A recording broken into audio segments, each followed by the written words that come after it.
What's up? What's up? What's up, y'all? Lemon Pepper Louisville with y'all once again. Um, I know it's been a while, but if y'all know me, I've been kind of taking care of a couple of things.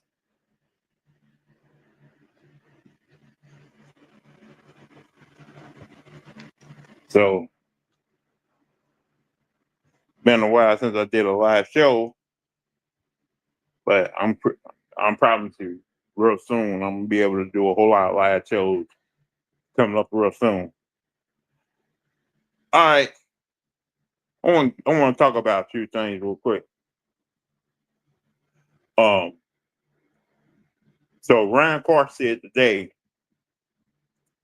that Lamar Jackson, yeah, he's a great quarterback. He's elite, but he needs to do something that any other black man, his playing style, need to do, and that's win a Super Bowl and hold a Lombardi trophy up. Basically, Ron Clark is saying, like, the faith don't, like, we already know.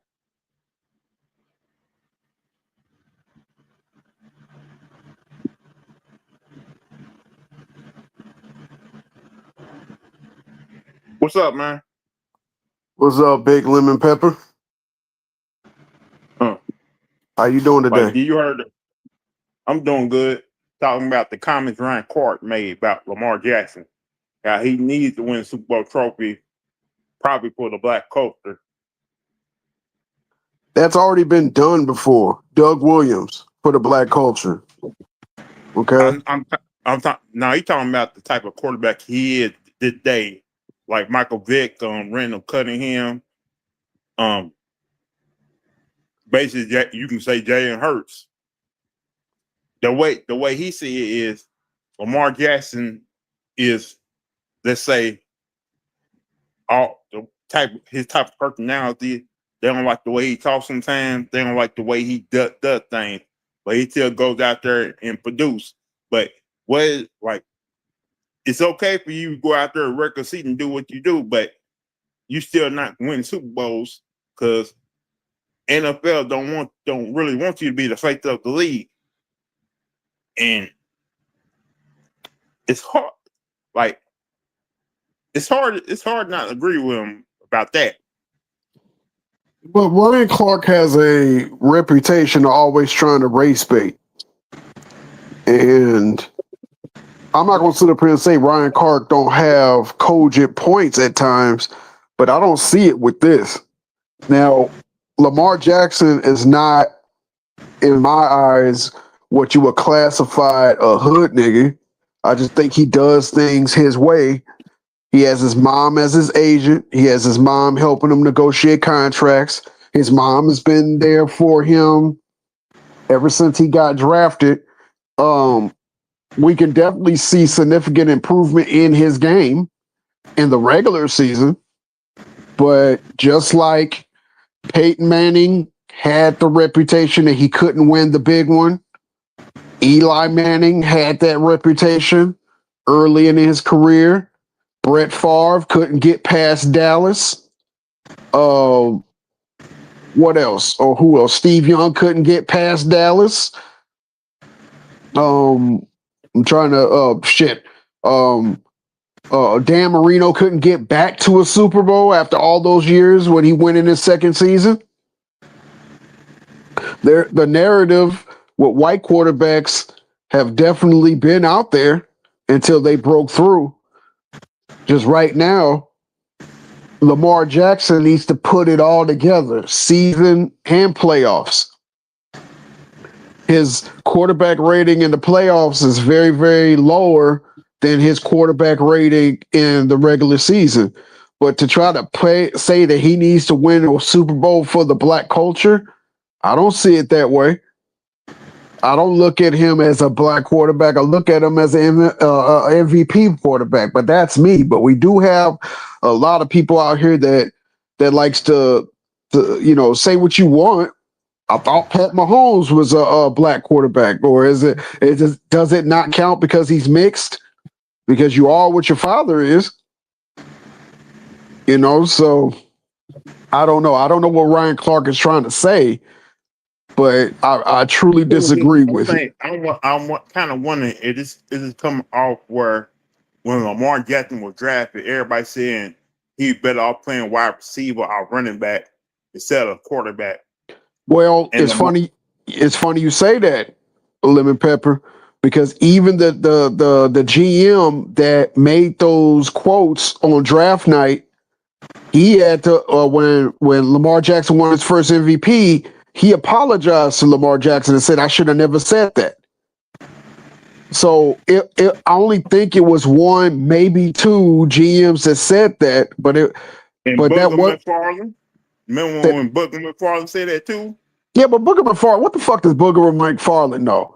He and Because this is I remember that Monday night game, Booger McFarland was doing that, and he had to eat his word because Lamar Jackson balled out that night on wasn't Monday that Night against Football. wasn't that against the Patriots when he had like 5 touchdowns?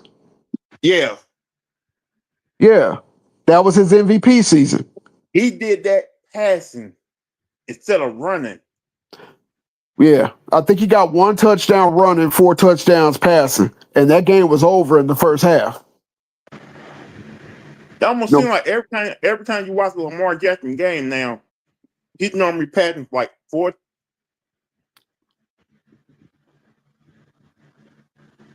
What's up, Ron? What's up, Lou? What's up, nephew? what's up, Big Ron Town in the house? How y'all feeling today, man? My sinuses have been bad the last couple of days, and we've been having a lot of thunderstorms have been messing up my internet. But it looked like it's a clear day. I got my boy back on here so we can continue our football discussion. Let's do it. Yeah, we talking about what the things that Ron Clark said about Lamar Jackson, how he needs to win Super Bowl trophy for the black culture. Yeah, I think he do. Explain. We so invested to the kid, you feel me? That it feel like I think most of the community feel like he let him down if he did, you feel me? Because he is him. And he is one of us, you feel me? But He, the only reason why I say that it ain't for the black culture because Doug Williams did that. You know what I'm saying? but I'm saying since Doug Williams, we ain't even had a sniff at it because we can't count Russell Wilson. Well, what about Jalen Hurts last year? Y'all forget that he just won a Super Bowl this past February. Hey yo, but I don't really think Jalen Hurts one of us though, bro. Like at the end of Explain. the day, Ex- I think he kind of tends to that other side a little bit. You know what I mean? Like he go out his way. Like he don't say nothing, bro. He don't he leaves everything up to you with him.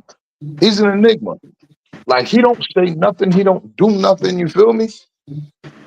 And then the nigga went to Alabama, Oklahoma. He probably got him a white girl. You feel me? I so But don't think, like, part of me, I don't think they don't like the fact that Lamar Jackson was a grill in his mouth when he played the game.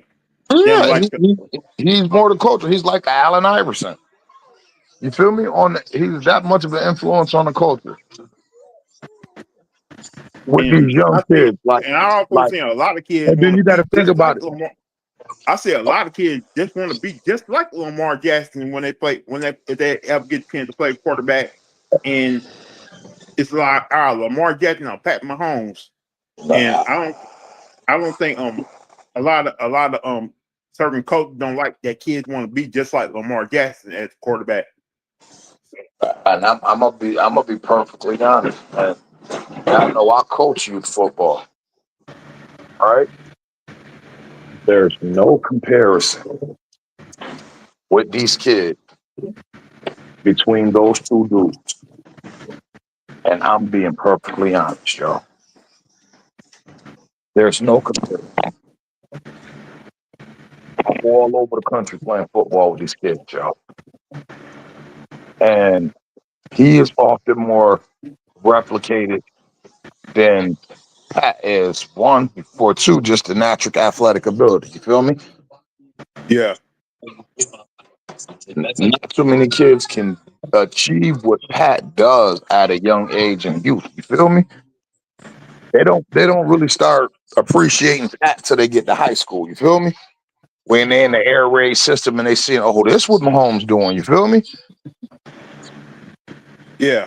Lamar brings too much excitement to the game, and then he out there playing 7-on-7 on a basketball court with the kids. You feel me? He's more accessible to the community, and like he stand on what he stand on. You hear him warming up to that music, that foolishness these kids listen to nowadays. You feel me? Yeah. He is their Allen Iverson. So let me make sure that I'm understanding correctly and I'm not missing your point. So it's not the black community as a whole. It's the culture, the relevant culture that's happening right now. That I know. I would say of the black community as a whole, because if you look at it, look at the influence that Allen Iverson had. Huh? Look at the effect Allen Iverson had on our culture. My take. Okay. All right, like that. Hold on, y'all. Yeah.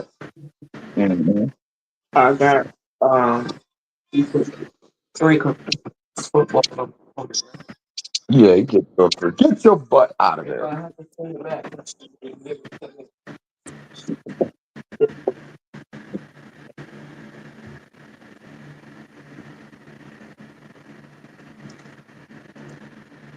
Like when Allison playing, like, yeah, you had guys with tattoos, but you didn't have the guys to get got a sense of tattoos like he did. And plus, they didn't start wearing sleeves till Allen Iverson started wearing sleeves. Hey, yo, and you got to remember, the one dude that was headed and trending in that direction, you feel me? They took him from us, you feel me? They stopped Mike Vick right before he was entering his prime. Yeah, like Lamar Jackson says his role model was Mike Vick at the Michael time he Vick. was growing up as a kid. He's also a fan of Steve Young at the time too. Mm-hmm. I know you know a lot of background about him. He was down there balling in your college country, you feel me? Yeah, like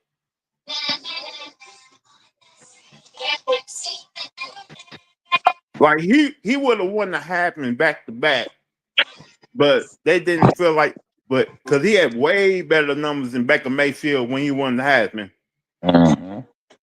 at the time, and they didn't want they wasn't doing that back to back thing with the Heisman no more.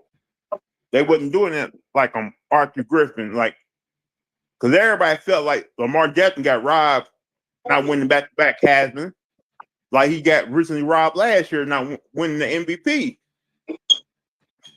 It's like yeah, you like we can't give you the MVP every year because you're good every year. Like the kind of like the Michael Jordan effect. MVP fatigue. Yeah. And right now, Lamar Jackson is leading the league in quarterback rating after 3 games. That's it. And you cannot blame him for those 2 losses because look what happened. Derrick Henry fumbled the ball and Baltimore just collapsed. Well, when you get sacked 7 times, I can't say that's 100% on Derrick Henry either. When you look at some of Hey, those yo, guys, look at. Can I say? I'm about to say. Can I say something real quick, Lou? go You ahead. gotta also look at the scheme that they went against with Lamar Jackson. They had a QB spy, right? And they basically sold out. They had a QB spy on him for whatever lane he run, and they was blitzing. They blitzed the abnormal amount of times. They blitzed, and it's gonna happen. And think about it. If you go back and look at his stats, look at his stats for that game, nephew. No, Look don't at get the me stats wrong. I look at the stats with the game, but No, I'm a saying lot. what we would consider an off game by Lamar. You feel me? Oh, they was on Lamar ass. I mean, them boys was on his ass. You feel me? They D coordinator had a great game plan for him. You feel me? So it was just like wide receivers couldn't get separation. That's when you're getting sacked. You feel me? Because he don't turn the ball over. The man had 41 touchdowns and only 6 picks last year. 41 touchdowns. And So he don't. I'm just saying, some of those sacks was like shoestring sacks too, because he would have got away from them, but they got him by the foot every single time.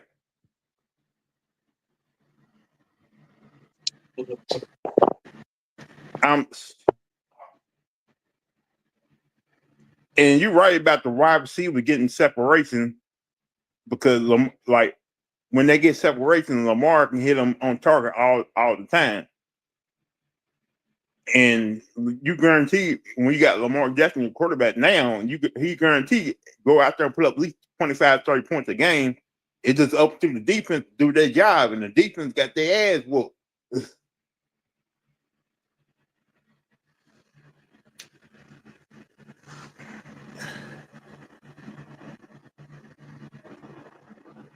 I don't know. I just think it was a mixed bag in the Lions game. I would have expected them to make it easier for Lamar since he was getting a lot of spies and a lot of pressure.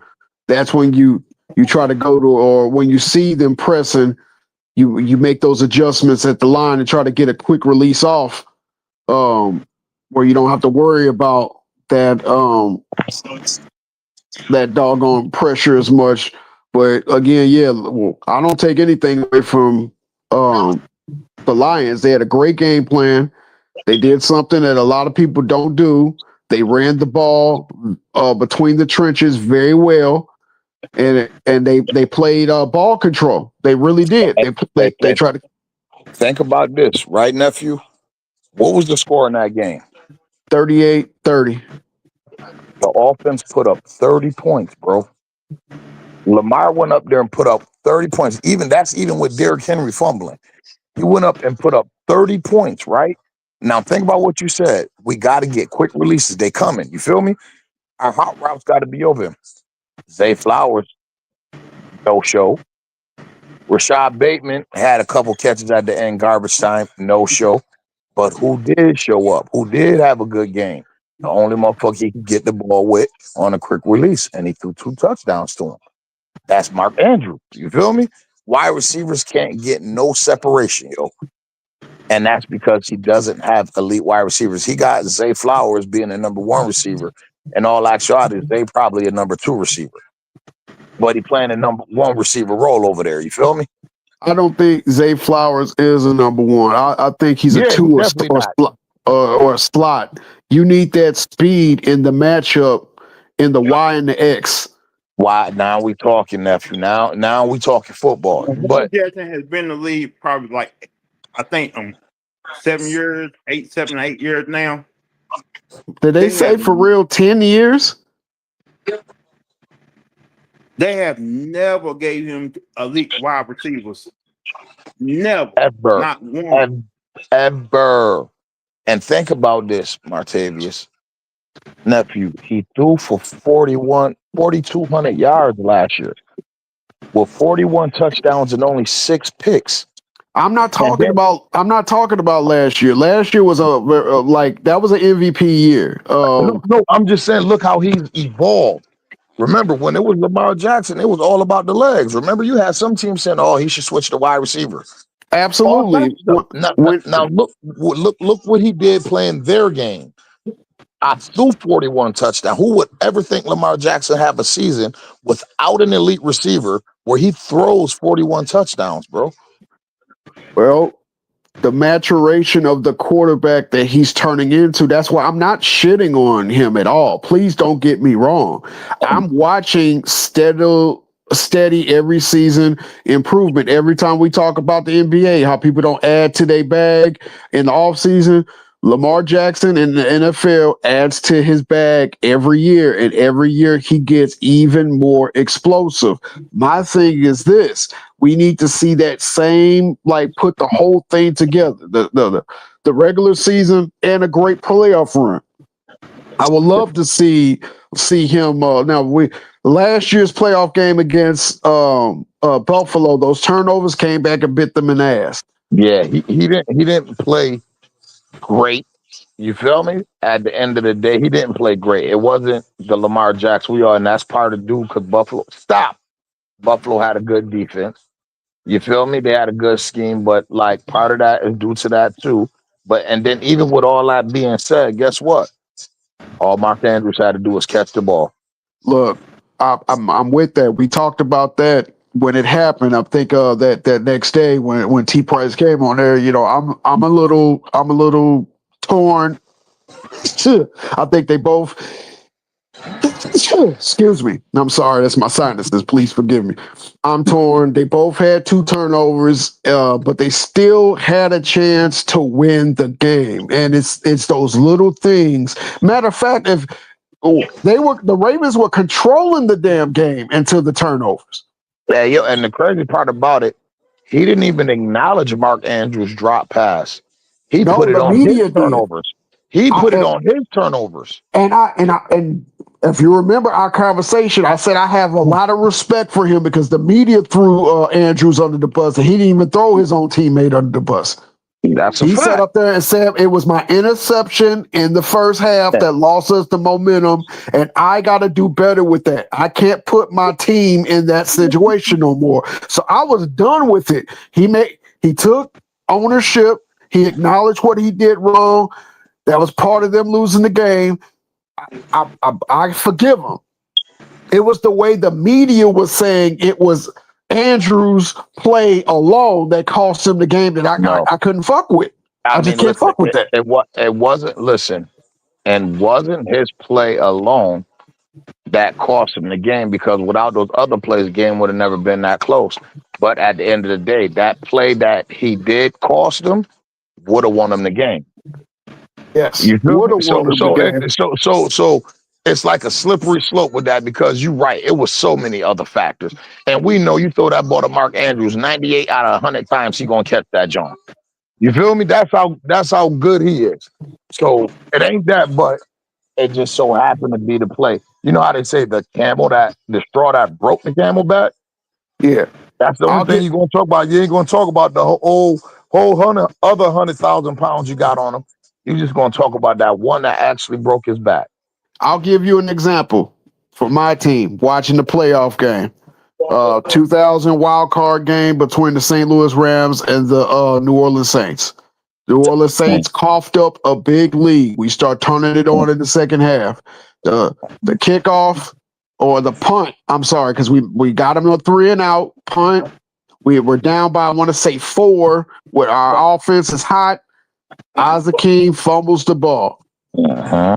I cannot blame the game on Isaac King's fumble because Kurt Warner got picked off. There was a fumble by one of our wide receivers before that.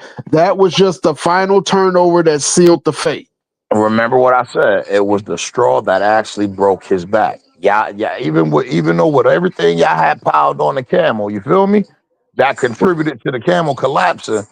That one instant with Isaac King, that's the one that made him collapse completely. It's definitely over with now. So that's the one that they're gonna look at more. They ain't gonna talk about everything else, but that's another reason why I respect Lamar so much because he brought it up. And I'll cost us that game. You feel me? Like I gotta be better. And that was some like real Kobe shit. You feel me? We don't blame our teammates and talk about how they gotta get better and I need better teammates. No, I gotta find a way to make sure we not in that position. That's all I mean. I failed us. Oh, Lamar, you had 237 and you had another out of it. Don't matter. I failed us. Because if they'd have went down and scored with the momentum that they were having and the time of possession, Buffalo don't come back. Mm-mm. And their defense couldn't stop a nosebleed that day. And so we're having the questions now. Will what's the quarterback for Buffalo? I keep forgetting his name. Josh Allen. Well, Josh Allen, can he get it done? Because they would have ended up meeting they would have had meet the Chiefs in Kansas City with another I'll call her back. now people want to call me when I want to. They would have had to play for the AFC Championship game in Kansas City, and the way Kansas City was their offense was very iffy.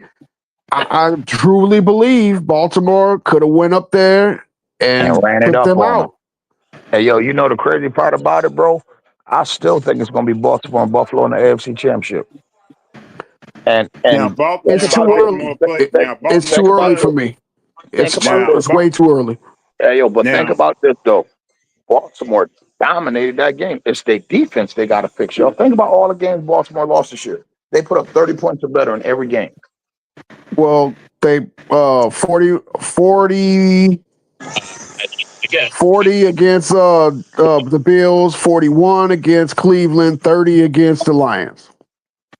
So they offense is averaging 34, 35 points a game. I've never had a card. like when it came to Baltimore, all you have ever known is they defense is how good their defense is every year. Now, right now, their defense is like what, one of the worst in the league right now. Yes, It's last, and dead it's the last. offense that's like one of the best in the league. Like you That averaging 30, listen, if you averaging 34 points in the NFL, you should not have lost a game. Like look up how much teams average a game, even down to last year. Well, yeah, Baltimore averaging like 34, and they 1-2, bro. But that goes Get it? back to what I was saying about the Rams with the greatest strong turf. We had that Yeah. same problem. We could score anytime we want to, so that puts the damn defense on the field longer. And the defense is going to get tired. So what they had to do is they had to sustain drives longer. You know how you sustain drives longer? Running the ball. But if your damn running back is coughing it up at times that you need him to hang on the ball, that puts you in a vicarious situation.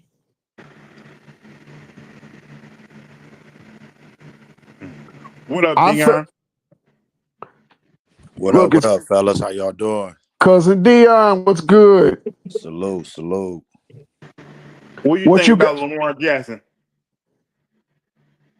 You said what I think about Lamar? Yeah. Hey man, it sounds like it's the same story every year, man. I don't want to piss y'all off because it's sounding eerily similar to somebody else. Who that might be? He plays another sport. Oh, I want to talk about Albert Pujols like that. No, yeah, I bet. No, I don't know if, because at this point, if they don't win, then what do you do? Because it's like, do you feel like they maxed out? Like, what do? You know what I'm saying? Like, I don't know. It's a weird situation because Now you Ryan think that Clark they good said. enough to Now win, but Ryan Clark said Lamar needs to win Super Bowl for the Black culture. man, he got to get there first.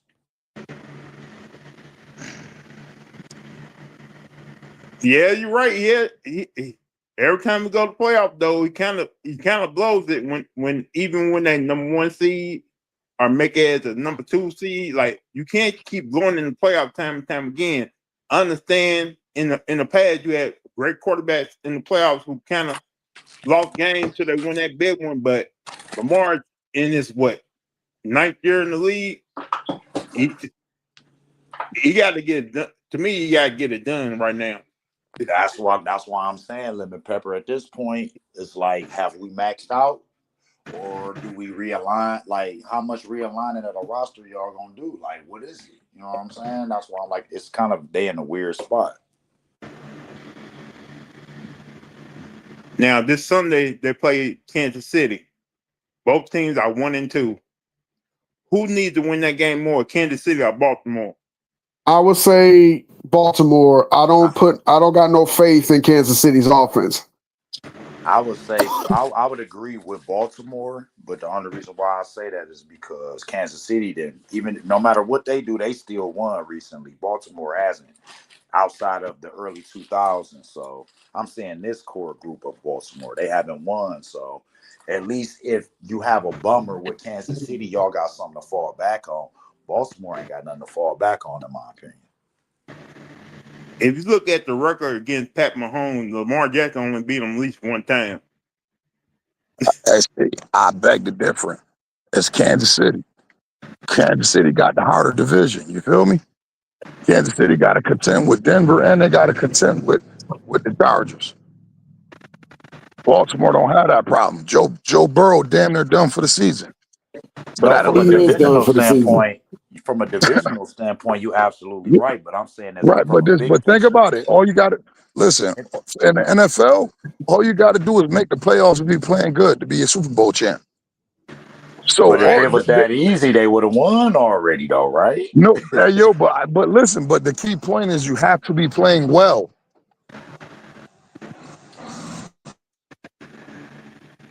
While you look at the situation right now with all these injured quarterbacks and some of these defensive players are being out for the year. The best football, the last 3 weeks of the season. You want to be playing your best football. And being that it won't take as much to get in the playoff of Baltimore as it would for Kansas City, because the of them winning their division is not good. Then they got to outplay the wild. I guess in that case, we need to maybe reconstruct the question and say, is it a bigger win for them now or for the entire season? Because if you're talking about right now, I think Baltimore needed more still right now. But Baltimore is at the crossroads now. Exactly. That's what Kansas City, nobody expected them to go back to the Super Bowl this year. Nobody. Even if they lose, they got something to sit on. Yeah. Man, yeah, true. Well, help me understand where I'm tripping, like Ronta. I'm missing something, right?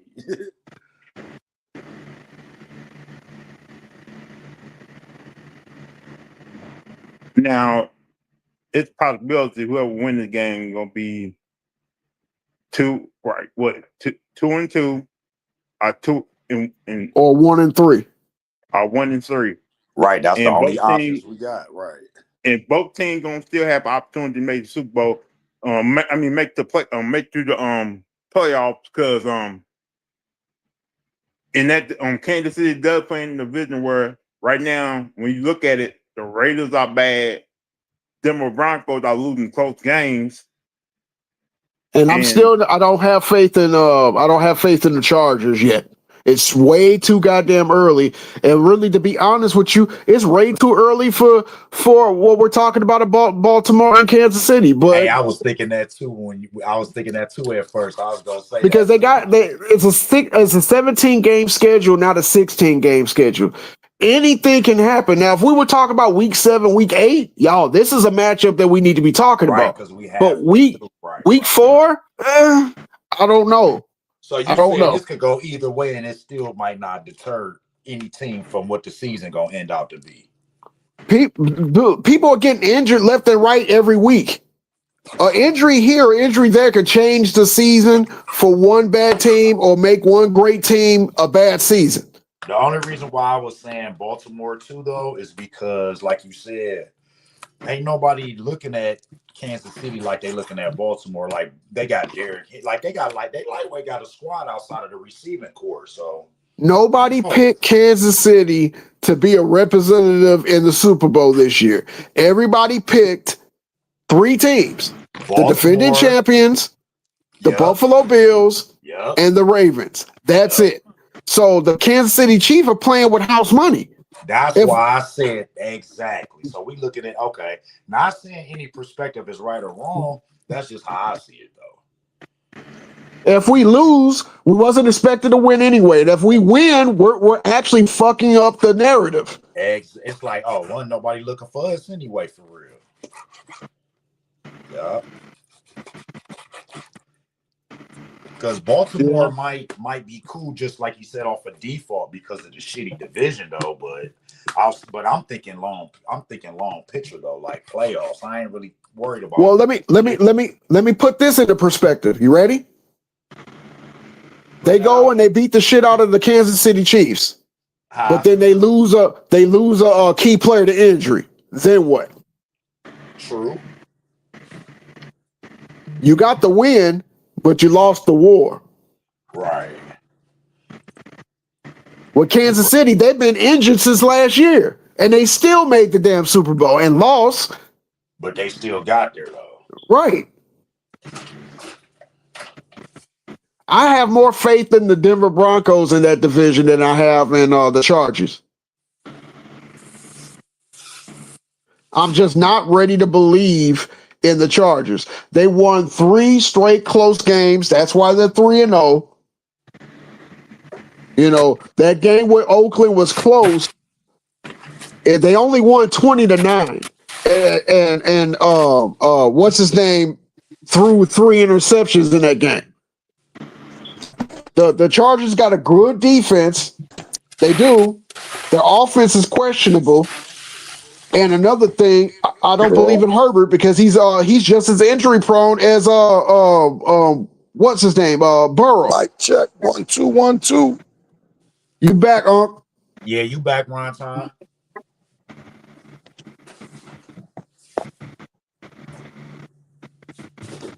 It's going to come down to Denver and Kansas City for that division. If you think about it, outside of Joe Burrow, both of them divisions cake for real. Nah, What not do you really. think about the Daniel? What y'all think about the Daniel Jones revival? Oh, I'm not surprised. Remember last year, Carson Wentz had I'm not Carson Wentz. What's his name? Darnold, when he went to Minnesota, had a career revival. Got him a multi-year contract. When you put a quarterback that has a certain skill set in a competent offense that highlights his strong suits, I'm not surprised the quarterback is looking different than he did with a dysfunctional New York Giants team. Not surprised. So they literally gave that AFC that Chiefs division is a little harder than that Central. I mean, than the AFC North. Yeah, for the fact that Joe Burrow's gone for an extended period of time. You feel me? True. He ain't coming back this year. You know what I mean? What you saying? So outside of Kansas City, what you saying? Denver or LA? Denver, absolutely Denver. Oh, I said LA. I meant Las Vegas. My bad, Joe. Las Vegas, but you know, absolutely Denver. Hey, yo, and don't be surprised. Watch how well Pete Carroll gonna have the Raiders playing about week 8, week 9. They're gonna be a team that don't nobody want to see, bro. So you said on that back end, they're gonna be dirty. They're gonna be dirty, bro. And I'm just being honest. That's why I said it means more to Kansas City because it's a harder chance for them to make the playoffs than it is with Baltimore could rebound from a 1-3 start and still win their division. I honestly think both of them good for real. I think they both can make it bearing a collapse. Listen, and then don't think about it. A trade, if Kansas City make the right trade, they might go right back to they go right back to the forefront of that division. You feel me? So they right back in there. Yeah. Now it's just a matter of who becomes available and who they willing to trade for. Some people they already talk about right now. But I feel like San Diego is the best team in that AFC West, though. What's up? I ain't going front, bro. Salute to you. I ain't going front to you, bro. I just watched that whole game, and I watched us punch on them niggas from first quarter to fourth quarter, and the fucking refs bailed them out. And I said, San Diego punched back, though. They was punching them, too. San Diego defense was good, too, bro. Listen, no, they was punching back with the referee's help. And you know what I found out? They can't protect their quarterback. We sacked that nigga 7 times, bro. Oh, yeah. But y'all got a really good front line. Denver has one of the top, I think maybe top 5 defenses in the NFL. I believe so, too. And that's what's going to make it difficult for niggas. But a lot of people going to take the blueprint and they're going to be like, blitz San Diego. Blitz San Diego. Blitz San Diego. But Ron Time, let me throw this back. They got a Hall of Fame coach over there, so they're gonna figure out a way to pick them blitzes up. They're gonna keep running back to fullback to tight end to pick up them extra. Listen, that's right up Jim. That's right up Harbaugh wheelhouse because all he want to do is run the ball. Really, and I think he got a tier 1 talent quarterback, but all he really needs is a game manager. But his running back is out for the season. Najee Harris, he's done. They still Didn't got the rookie though, Mario Hampton. Didn't they draft him pretty high? Solid. Yeah, he's solid. He's gonna be solid. He'll be solid. But let me throw this at you. The same way that you say that they're going to game plan to blitz, whatever the fuck his name is. They can do Justin Herbert. Yeah, they watch that Monday night. So teams are going to run all over fucking Baltimore. Yeah, well, Detroit just gave them the blueprint to keep Lamar and that offense the fuck off the field, and you can beat them. Yeah. I mean, but did they really have the running back? They really didn't keep him off the field. Derrick Henry shot himself in the foot again. Baltimore controlled the game. They were up. Detroit was up by 2 touchdowns, and then the fumble happened, and then they got a 3 and out, and that's when they went down and scored 6. Actually, it was 28-24 at the time he fumbled that ball. That's when Baltimore stopped Detroit on 3 and out. Then they were fumbled the ball.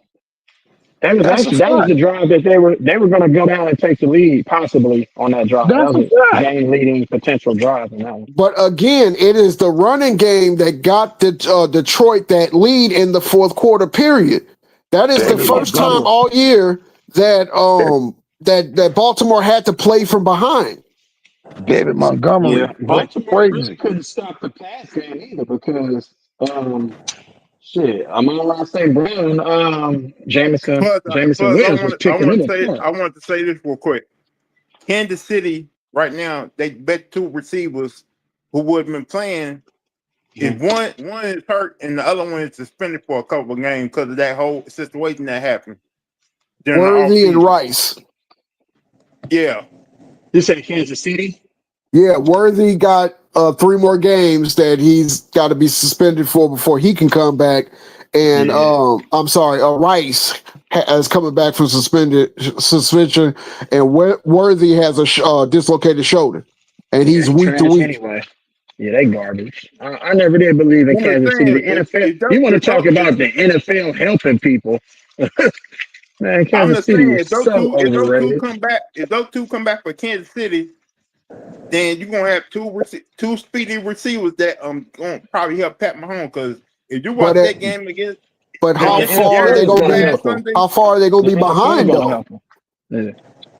That's the point. But they be able to catch up. That's why I say Kansas City need this game more than Baltimore. What you got against Kansas City, Elise? They cheated us, bro.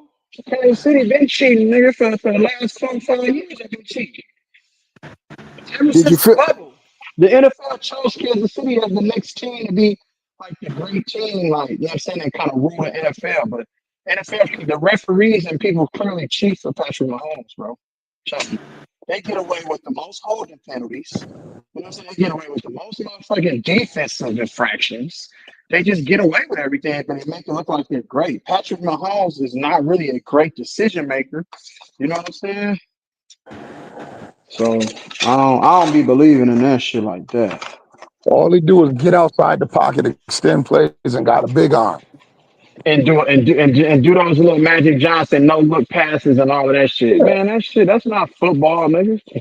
He's the politically correct version. He's the politically correct version of Johnny Manziel. He's just a light skin. All he is a Steph Curry on a football field. The light skin, that's all they do is choose the nigga. You got to be chosen, bro. That's why they don't let. That's why you think they don't be letting Winston win? Easy. They don't let Winston win, bro. Lamar Jackson. Lamar Jackson is clearly the best quarterback in the league. They don't let him win, but they let Jalen Hurts win. Lamar Jackson clears Jalen Hurts. Easy. He doubles him. That's a fact, man. You fractured.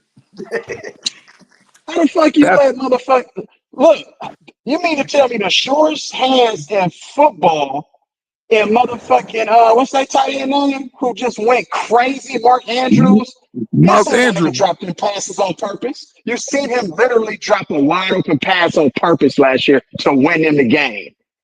But then the other night though, he catching everything. Don't even make sense, bro.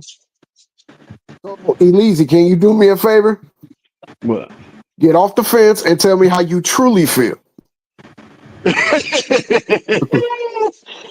Shit, they owe us some Super Bowls. The Niners should win this year and next year. Fuck that bullshit. No, the Niners got cheated for too.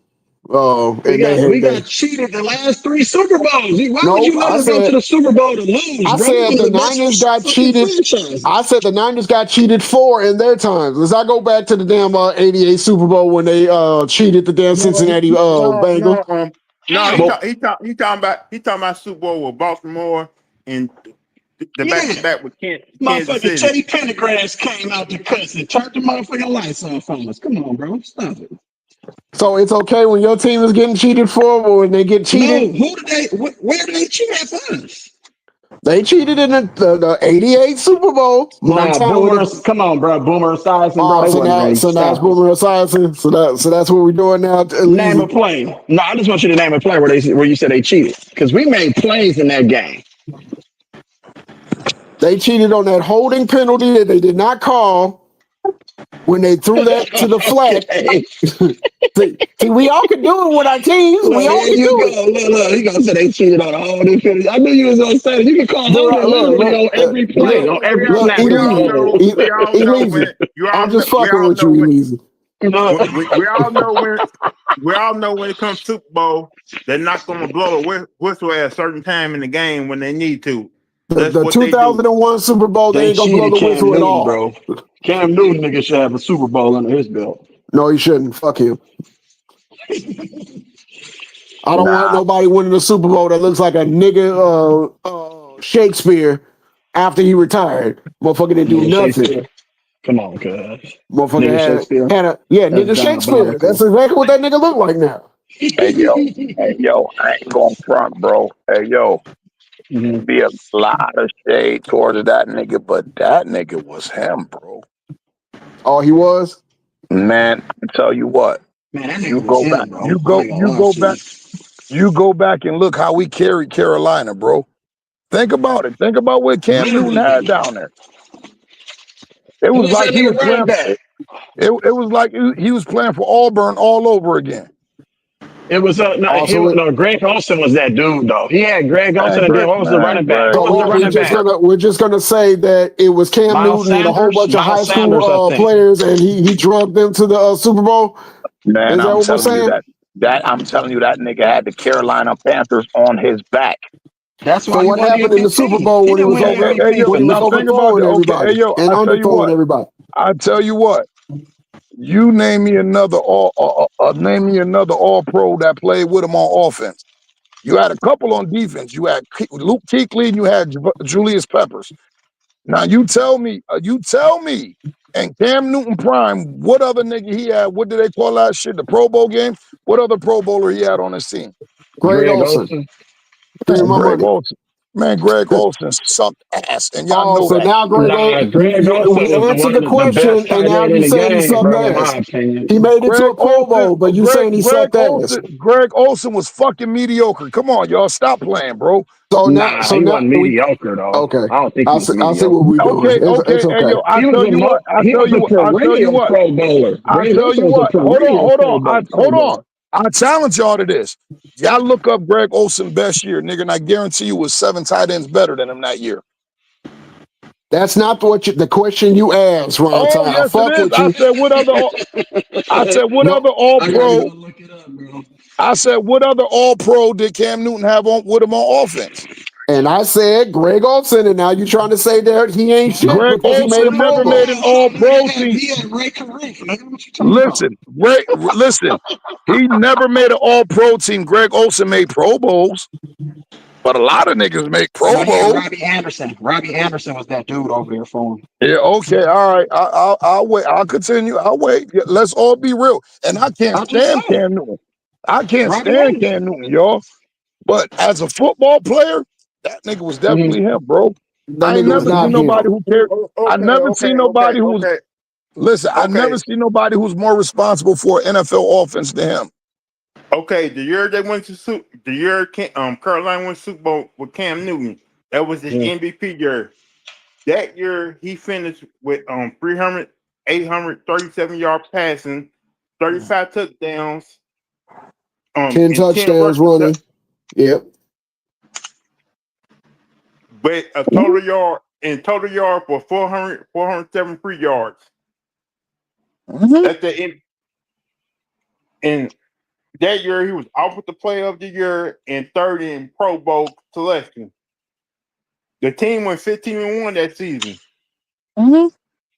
And when it comes to Carolina, they never have back-to-back winning seasons. So what he did for that one season was probably That's one. crazy what he did that season, yo. But you're sitting up and saying he's him, and he only He's and him, Lemon bro. Pepper just said Look that. at look How look can you at be his him and don't have back-to-back winning listen. seasons? Listen, no, because you got to understand this is probably the most like this is the one sport where team is definitely about the team. Like you have to be astronomically good to overcome what your team lacks. And I don't give a damn who you is. We seen him with Randy Moss. Come on, look how great Randy Moss was. Then look at him when he was with Oakland. Then he went back to the Patriots, and what happened, y'all? I'll just say he Like had a really good this is season and he one. should have Thank won you, a This, Super thank Bowl you, though. Easy. Like that was his Right. best season. listen, this, His hey yo, MVP listen. season was his best season. Listen, hey yo, listen, hey yo, it's hard, and basketball, you can see a nigga take over a series. You can see it, Mm-hmm. and you can't like that shit is hard every week in football, bro. That shit is hard, bro. That's the ultimate team game. I'm Let just me being honest, Yeah. just give you and my I'm telling you, pushback. looking Well, at the y'all totality heard of it. like Hold on, looking at the totality of his football career, dating back Mm-hmm. from when he was recruited to Florida and he went to Mm-hmm. Auburn and all that amazing shit he did. And Cam was him, bro. Cam was him. I And respect I'm your opinion, but I completely disagree because that's his fine. shit did not translate to the NFL the way he translated to the college. You can't sit Wait a up here minute, and didn't tell me say he you won can't an MVP? How it didn't translate, nephew? because he He played won like an fucking MVP. shit in the Super Bowl. He was the Listen, one but you overthrowing okay, receivers see, and but underthrowing receivers. hey yo, listen. He was not him. Now, if he would have showed out in the damn In the Super Super Bowl. Bowl, But look at the totality of that season, from the regular season to the playoffs, everything. He had a bad Super Bowl game. It happens, but you can't sit there. and he You never can't got sit his there and team back. Never listen. got You his can't. team back. With You all all that right? himness, he never got Listen. him I back. tell you what. Listen. I tell you what. They wasn't It's some fucking with him niggas after who that. listen. It's some niggas who never even got there, bro. That y'all I call great. appreciate that. I That y'all appreciate call that. great. That y'all say was great players that never even got there. Now, when you say That's so. y'all, are you talking about people on the panel or people that you hear in the media? I'm just talking about football heads overall. Now, guess what? Now, are you ready for this, Ron? You ready? If you didn't make it to the Super Bowl or was good enough to get your team to the Super Bowl, I don't think you're fucking great. Okay, well you won, but I don't think so. I don't think like that. There's been a lot of dudes who've been great, bro, who never played in a Super Bowl because, like I said, this is the ultimate team game, bro. It's hard for one person to overcome what his team needs because So it's such a can I team tell you? game. Can I ask you this, Ron? Because I noticed that you got your briefcase in your hand and you're defending the shit out of Cam Newton right now. But so if it was an ultimate team game, Hey yo, listen, I'm not, hey yo, nephew, I'm not defending them. I'm just presenting facts. I can't ignore facts, okay, bro. no, but I gotta ask you this question based on the facts. If it's a team game, why the fuck didn't he jump on that fumble? Because he made a business decision, which I called him a pure sucker for. Okay, then You see, okay. remember, you're not talking to a dude who's a Cam Newton fan, but I do respect his body of work. I do respect what he was in the NFL and the type of athlete that this dude was and the things that he was able to do and with hardly no talent, bro. So Christian McCaffrey was no talent because he No, played with him. No, how long he played with C-Mac, bro? It I ain't want to like say him. 3 seasons. It ain't like him and C-Mac. First of all, C-Mac wasn't him like that. He's still not him like that. Little white boy can't think about it. Little white boy ain't never played a full season, bro. What the fuck is you comparing somebody who he ain't even never finished a full season? Okay, and after that, Cam Newton has to finish the whole full season when C-Mac was playing with him. So it can go both ways. No, but think about it. How many years in the league was Cam Newton in before C-Mac even got there, bro? I don't know because I didn't follow his career like Right. that. He was there. He was there at Carolina for a while before C-Mac even got there, bro. And C-Mac is relatively, listen, Steve Mac's still playing in the league, bro. I'm under the impression wasn't McCaffrey, wasn't he playing as a starting running back in the Super Bowl with him? He might have been. He He might have got to been, the but 49ers in 2022.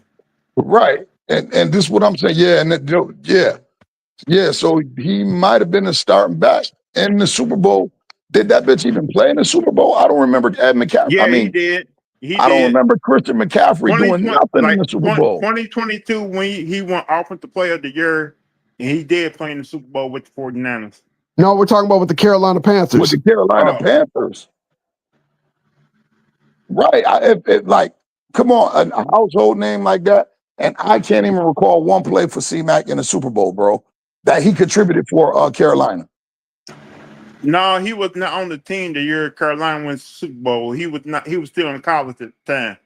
This what I'm telling you, Martavius. So Cam didn't have that in the prime of his career. C-Mac got there after Cam was on a decline. And they tried to transfer the team over to C-Mac. And I'm like, nigga, he's a 180-pound white boy. He's not going to be able to carry an NFL franchise.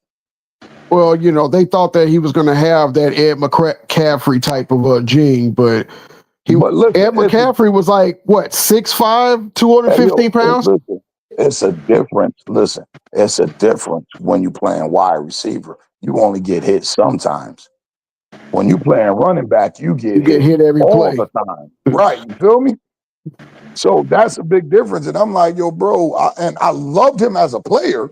Like, he got busy, but I'm like, yo, he's not every down back, yo. He gonna get his body. It's just physics, bro.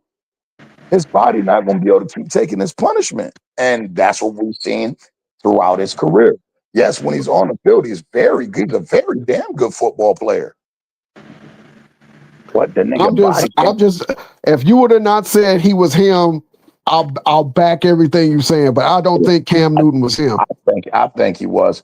And like, especially that MVP season, like, you don't have a season like that by accident, bro.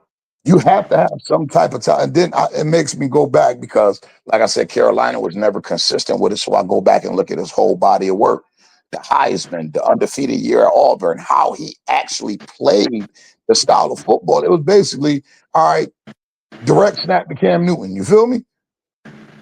Like, so it's just like, damn, this dude was bigger than damn near every linebacker he played.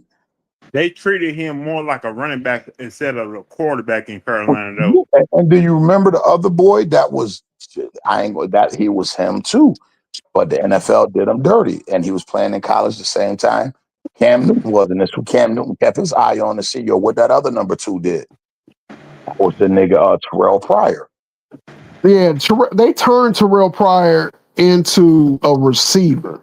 Absolutely.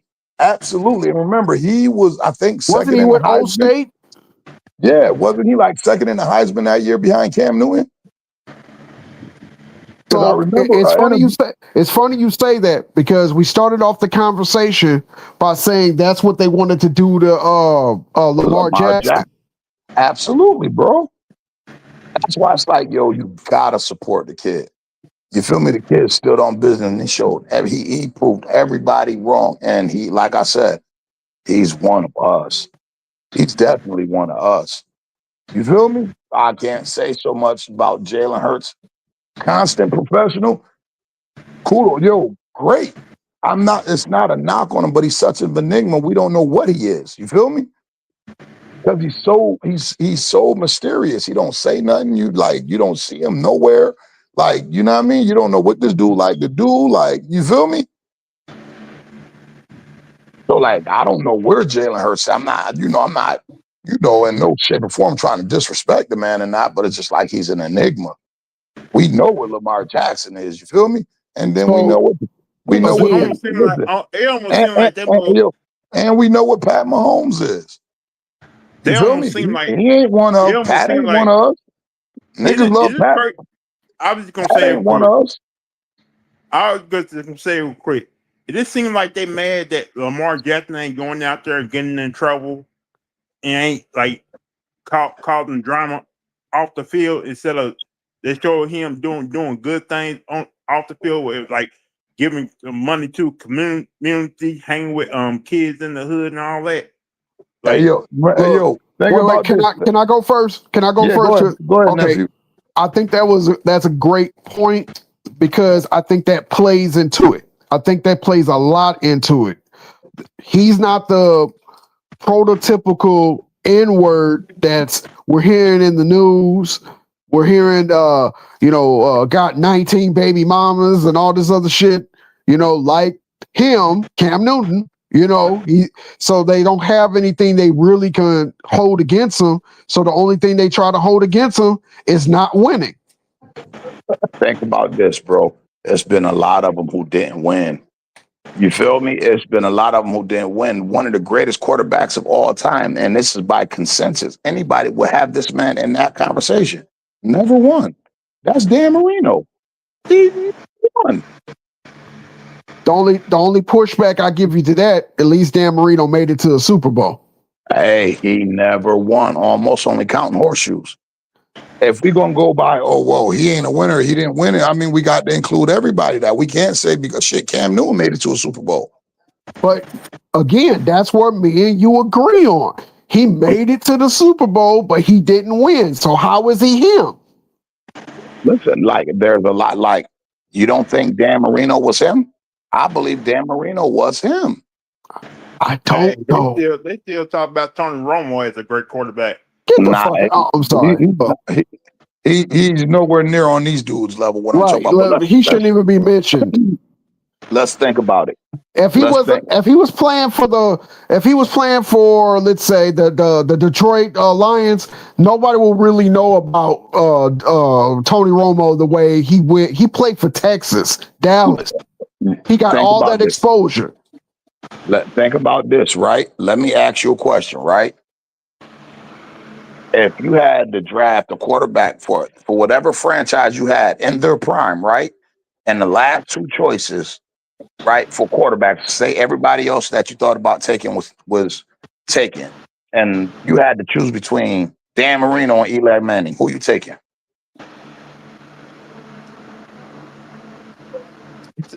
Taking Dan Marino. Because we know Dan Marino was a better quarterback. Eli was in a better situation, and no shout out to Eli because Eli beat the GOAT twice. You feel me? But it was that people don't talk about, but it was that front four that beat New England. You feel me? It was like Eli did what he had to do. He didn't fuck up the game, but God damn it, that Giants front four with Justin Tuck and Michael Strahan and let's face it. Like if Eli Manning was his last name, they wouldn't give care less about Eli. Now I can't say that because one thing, right?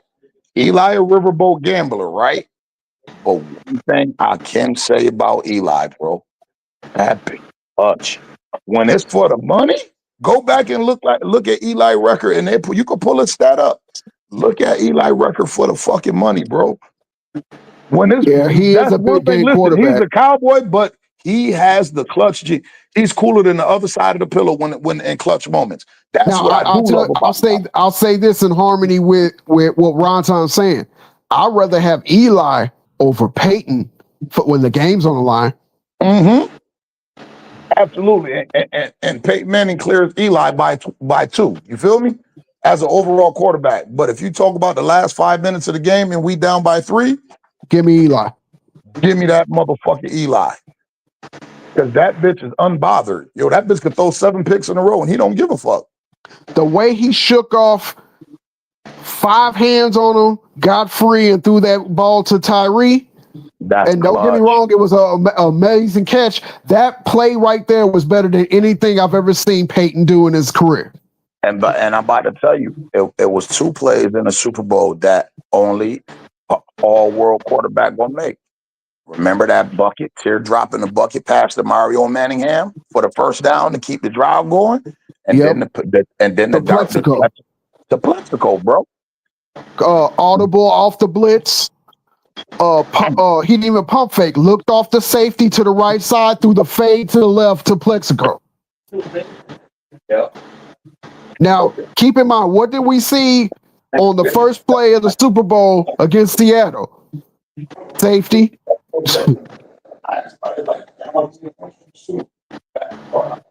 I think in a big game, Eli runs laps around Peyton. For the season, Peyton runs laps around Eli. Yeah, you probably right on that. And another thing I want to say, remember, Phil Simms did the same thing Eli did. Control the game, don't fuck it up, let the defense take over. And don't forget, Jeff Hostetler probably did the same thing too. Absolutely. Riverboat Hostetler looked like a porn star. Wait, did Hostetler win with Oakland too?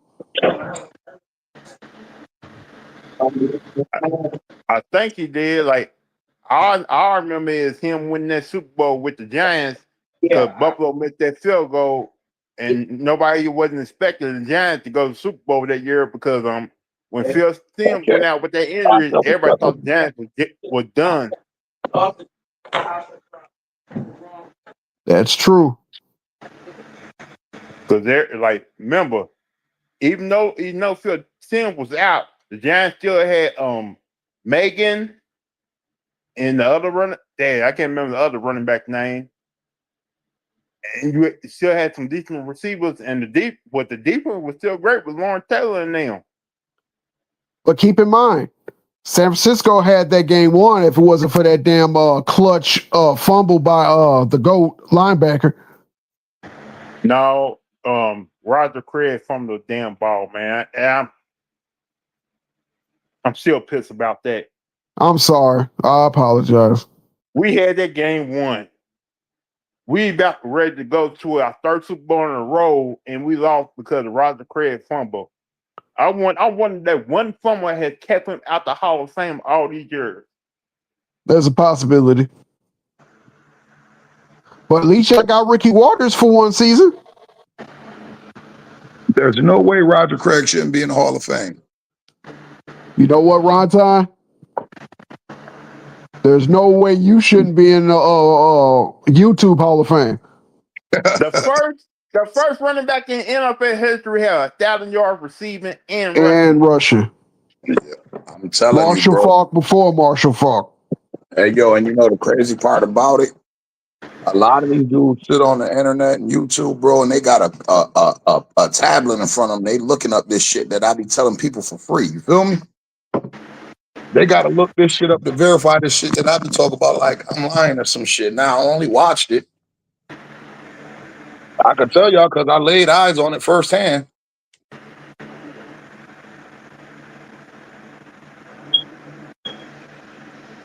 People don't know about that boy Marshall from Louisiana. First time I seen him play football was his freshman year at San Diego State.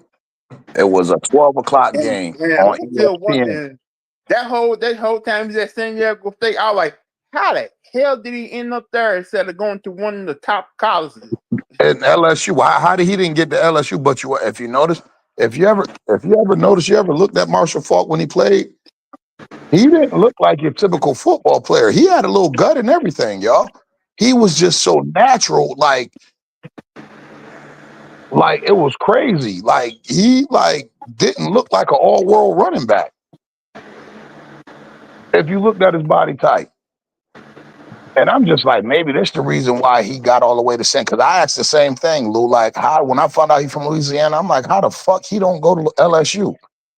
And like, even if you don't go to LSU, you don't choose San Diego State over them. You feel me? Yeah. He So, had to be putting up big numbers when he was in high school. bro, I'm talking about the first time I seen him as a freshman, Lou. It was a 12 o'clock game on ESPN. Yep, I'm about to. Okay, it was the 12 o'clock game on ESPN. They were playing Pacific, a team from Cali called Pacific. San Diego State was playing Pacific, and I That's the sat same college that Michael Olowokandi went to. Carry that on.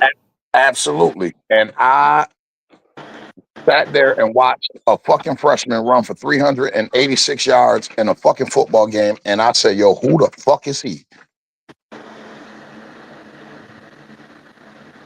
I'll give you one better. The very first AFC championship game I saw, Pittsburgh versus Indianapolis, John Harbaugh, who was in the backfield, Marshall Faulk. That's the first time I saw him. And if it wasn't for Marshall Faulk, the game would have never been able to come down to a Hail Mary almost catch. He kept Indianapolis in that game. And I became a fan of Marshall Faulk. Didn't know that he was going to eventually come to my team. But another thing, and I know this is going to sound petty, he's who I used. He's who I used on NFL Blitz. Mm-hmm. It was either him or Detroit. Barry Sanders was the most unstoppable. And I got to put Jerome Bettis in the game. Was the most unstoppable running backs in that game. Like that shit was crazy. I watched that. See, a lot of people couldn't tell you that, but Martavis, I got a chance to watch that real time live on ESPN. Like it was either ESPN or ESPN2, but you know how the West Coast games they start at 8 o'clock, but over on the East Coast, you know what I mean? Yeah. Yeah, it was one of them late night games, and it was San Diego State versus Pacific. You can check it up and Google it. And I've seen that shit live, and I'm like, who the fuck is this dude? You seeing like nowadays, you seeing like more and more guys who don't go to little big time universities coming out of these little small universities now, making it big in the NFL. Like remember your boy. Go ahead, Lou. Look at Joe Flacco. Look what college he Delaware went to. State. Delaware State. Delaware. He went to Delaware. And who was that wide receiver who played for New Orleans Saints? He back in the day, he went to like. See that little bush right there? They stick it. Hey. Who? Jimmy Horn? Joe Horn? Or you talking about Michael Thomas? Michael Thomas. Yeah. Yep. Plus, don't forget, Jerry Rice went to Mississippi Valley State. That's a fact. And Walter Payton went to where? Jackson State. Jackson State. Brett Favre went where? Oh, Southern Mississippi. Southern Mississippi. You got three people that can be mentioned in the all-time great categories, and all three of them motherfuckers came from Mississippi. You got the greatest wide receiver of all time came from Mississippi. Arguably, the greatest running back came from Mississippi, and then you can argue Brett Favre is one of the greatest quarterbacks of all time. I think Atlanta kind of blew that shit up. If Atlanta would have played him, they probably would have did something with Brett Favre. Now, granted, me and Vaughn had this conversation. It was both Jerry Glanville and Brett Favre's fault because at that time, Brett Favre was on the sauce and was having some issues. That's when he started getting on those pills after that car accident he had. But Jerry Glanville was not a great coach. He fucked a lot of situations up. You can even say they fired him, but the damage he did with those players was already irreversible. He set the Atlanta Falcons back at least 6 years, and they had a top 10 defense, and at the time, with all his bungles, like a top 15 offense, but they still was either not making the playoffs or barely making the playoffs. Hey, you know what? And I tell people that all the time. You know who had a similar situation to that? But he was so goddamn talented, he still shined through? John Elway. When Dan Reeves was the coach of the Broncos, man, all he wanted John Elway to do was turn around and hand the ball off. That's all he ever wanted him to do. He had Vance Johnson, Mark Jackson, and Ricky Nattil. And that's why his last Super Bowl run, what did he do? He threw the fucking ball against Dan Reeves' defense in Atlanta. Think about this, y'all. If y'all go back and look at John Elway's stats, right? You got to remember when he retired the all-time winningest quarterback in the NFL. Had all the passing records and all that shit. Most comebacks, all that shit. And do you know he only averaged? Elway did say my career changed when Davis became my running back. Hey, yo, listen. People talk about. I said, yo, they talk about John Elway. I said, yeah, we won back to back. I said, but do y'all realize John Elway went to 3 Super Bowls before that? They don't want to talk about that. Strictly off of his right arm. Now listen to this. Do you remember this? When they went to that first Super Bowl against the Packers. Remember they were saying, the media, that is, they was like, John, you haven't won a Super Bowl ever. If you lose this Super Bowl to the league MVP Brett Favre, are you going to retire? And in media day, he looked at them and said, oh, well, we'll see what happens. And that offended him so much, he got up and walked out of the damn press conference. So when you think about that famous play of him going and head first getting spun around for the first down, that's what he was basically showing the damn media. He still had a lot in him. That's when I became a fan of John Elway. When it was that Super Bowl. Bro, I remember watching a Stanford game. All right, hear me out. Remember watching the Stanford game, and all I could remember was this white boy who had a fucking cannon, can throw the ball the whole field, but yet he was mobile as fuck too, and he was big. And that's why people talk about Josh Allen. I said he's John Elway 2.0, y'all. I said all you gotta do is go back and watch John Elway early career, watch him in college at Stanford. I said, yeah, I do know he was the #1 pick in baseball for the Yankees, and he decided to go play baseball when Indianapolis thought about drafting him. Even the similarities go to the way they throw the ball. They both tap the ball before they throw it. Eerily similar. Power up. Like, yo, it was crazy because they was talking to Shannon Sharp and Rob Smith and some of the receivers about how hard John Elway threw the ball. And Rob Smith said, yo, he used to split the seams of my fingers. He said, like, you know how you open your fingers wide to catch? Yeah. He would split the connecting tissue between your two fingers because the ball came so hard. John Elway and Brett Favre are the hardest throwing quarterbacks I've ever seen in my life. And I haven't seen anybody that throws harder than, well, I'll take that back. That Dallas quarterback has a wind up. They put him in during the blowout. He has a wind up that's similar to both Elway and Favre. Man, Shannon Sharp said they was in OTAs. He said, we just got the helmets on. So he said, this one I learned to stop. He said, John taught me how to stop catching balls with my body. He said, John had threw a ball so hard and he caught it in OTAs. He said, but I caught it with my body. He said, when we went back in the locker room to go change, he said, the ball was thrown so hard. He said, the tip of the football that's sewn together at the very end of the football that looked like it's an X, the connective football. Yep. He said he had tattooed that shit on. He said, nigga, I had a fucking X on my fucking chest, yo. And printed, and he threw the ball so hard, and I caught it with my body. It left its imprint on my fucking pectoral muscle. And he said, I got to stop catching the ball with my goddamn body. This motherfucker got a rifle. Yeah. I respect the hell out of another NFL blitz quarterback. My cousin used to use the Denver Broncos when they had Elway and Davis, and I used to use the Green Bay Packers because I liked. I thought he was very underrated, but Dorsey Levens was a very underrated and underutilized Listen, I like running back that whole backfield. I like him and Edgar Bennett. before the injury or after the injury. I just No, that like would have been. Edgar Bennett as You a don't football player. understand. Period. He was one of them dudes. He was one of them dudes. I felt every team in the league should have an Edgar Bennett on it. You feel me? I hated Dorsey Levens so much because every time we played them in the playoffs, man, Dorsey Levens turned my 49ers up. Mm-hmm. Dorsey was a bad boy. He was a big boy too. Yeah, he didn't like Holmgren, and What I wanted to ask y'all, I was letting y'all cook for a minute. So, who was y'all dark horses in the field this year?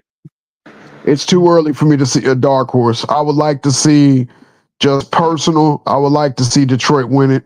You know, that's just personal for the city, for that franchise, for Barry, since he's had his health issues. Would love to see them win. But right now, I don't know how everything's shaping out. It's just too fresh for me to see what a dark horse is. Ronton mentions a very, very good point. In football, it's always who's playing the hottest between week 10 and week 17 is who you're going to see who's going to be the dark horse. So for me, I can't speak for anybody else. It's a little bit too early. Let me see. You say dark horses, so that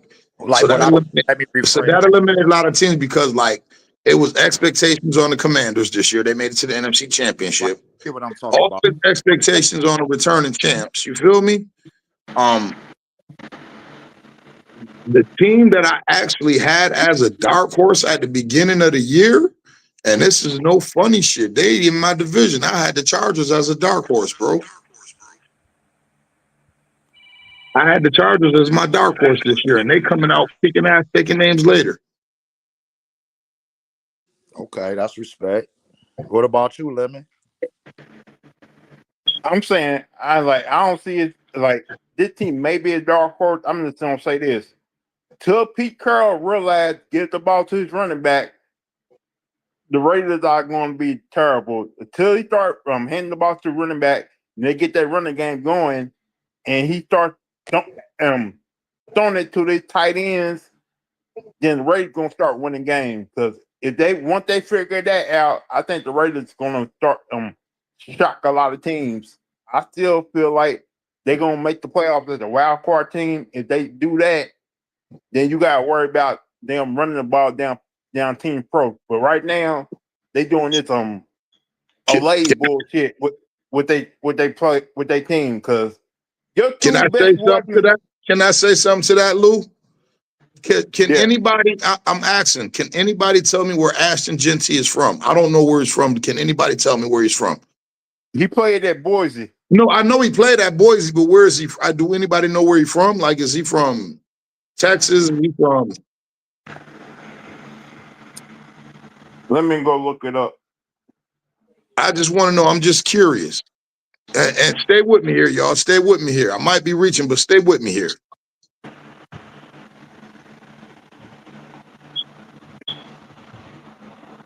Might be able to connect these dots for you. Las Vegas roster. The Las Vegas Raiders have 57 athletes on its roster. Here are the first three: Ashton Genty, Geno Smith, and Brock Bowers.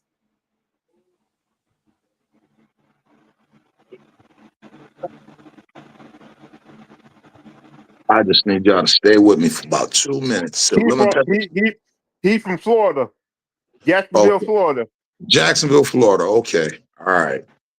So I don't understand how the Raiders draft this motherfucker with the number 6 pick and don't give this as productive as he was in college. Like he must have been horrible in training camp or in practice. Like that's the only way I could see it.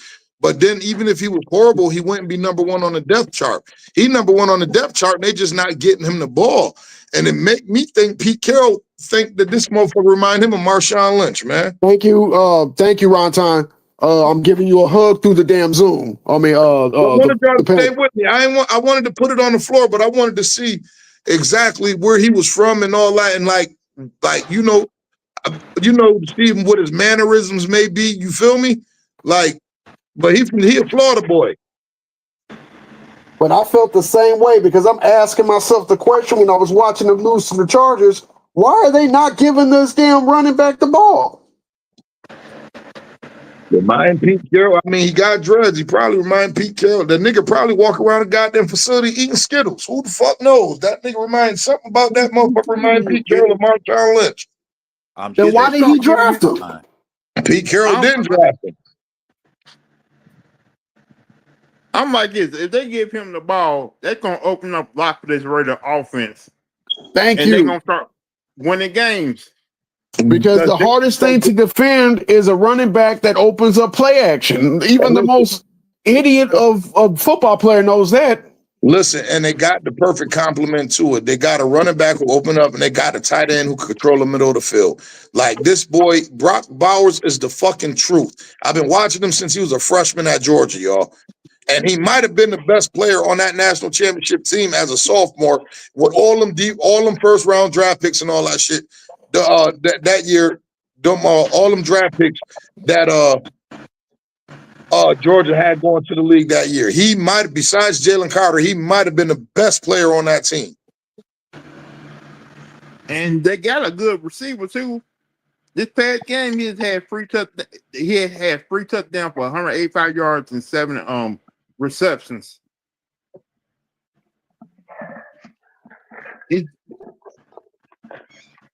Sometimes you have head coach you playing on stubborn. Yep. Super Bowl. That's all I gotta say. Like I think about that. I think about that sometimes with John Harbaugh. He be so stubborn and stupid sometimes in the clutch moments. But it's him and John Harbaugh that Jim Harbaugh that does the same stupid, arrogant, I know better than you type of shit. This is why I'm not I don't believe in the Harbaughs. I don't. Ray Lewis won that John Harbaugh his first Super Bowl. Wait, you got to give John some credit though. He do got a bowl under his belt. Yeah, cereal bowl. Nah, he don't got a Super Bowl. No. Yeah, he got a Super Bowl. I'm saying that was that point when the lights went out. Yeah, that was his defense that got him that Super Bowl. I don't care. That was still part of his team. He led that team. He got him a Super Bowl.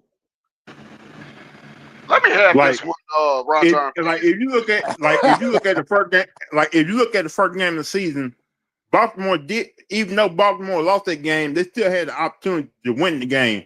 Instead of going for it on fourth down, he decided to punt the ball. Because if they were, it was like I think 4th and 1. He instead of going for it, he decided to punt the ball back to Buffalo. Buffalo went down the field and won the game on field goal.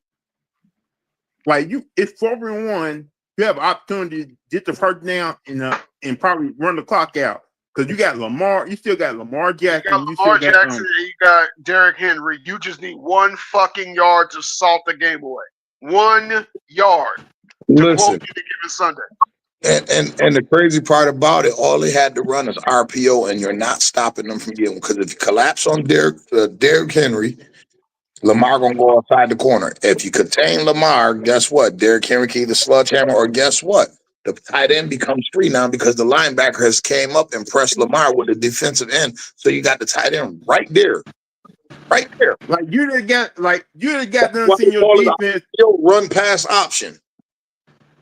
I'm saying you got done seeing your defense give up yards and points, and your offense have an opportunity to put the game away, and you decide to punt. Why? I know Lamar had to say something to him, but he said, "No, we got. I trust my defense." Yeah, but your defense is tired. The defense ain't stopped these niggas all fucking day. Niggas put up 41 on their defense. Most of that came from the fourth quarter, though. Yeah. Your defense damn near gave up 10 points every fucking quarter. Your defense ain't doing shit. Defense ain't getting but 2, maybe 3 possessions every quarter. Don't be surprised if you're gonna see Baltimore start changing the way they run their offense now because of how terrible defense is right now. I don't think the defense is terrible. I just think they're scoring way too quickly and putting their. I look at it like this. We all know Queens and Baltimore, they got some dogs on defense. I'm telling you, the one person is, first of all, this person got to get healthy. Jair Alexander, he got to get healthy. And they got to take Marlon Humphreys off the field. He can only cover like maybe the third best receiver, y'all. He is trash. And he's the son of one of my great Bronco running backs, Bobby Humphreys. He is fucking trash. And that might be due to injury and age and nutrition and all that shit. But right now, he can't cover a fucking floor with a pink drop cloth. And the play of the game in that fourth quarter against Detroit was Amon St. Brown blowing right past his ass and him holding him. He's still getting the first down. Yep. Marlon fucking Humphreys. He is the weakling. And listen, and unlike most sports, nigga, when you got a weakling, you can usually cover that shit. Not in football. Once they find that weak link, bitch, they about to attack, because everybody else still got to do their job.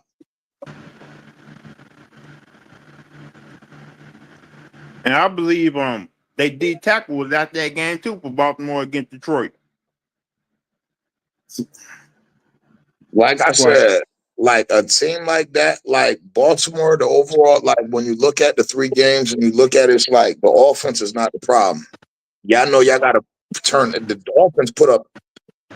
If they put up 24 points a game, if y'all fix the defense, y'all good. But right now, them motherfuckers putting up 35 points a fucking game. Defense ain't got a defensive touchdown yet. All them points came from for the last 2 seasons, that defensive coordinator been on the hot seat.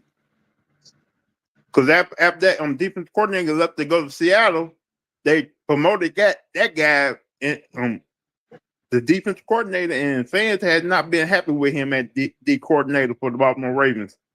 You have to have an identity, bro. Are you going to be a bend don't break defense, or are you going to be an attack defense? You feel me?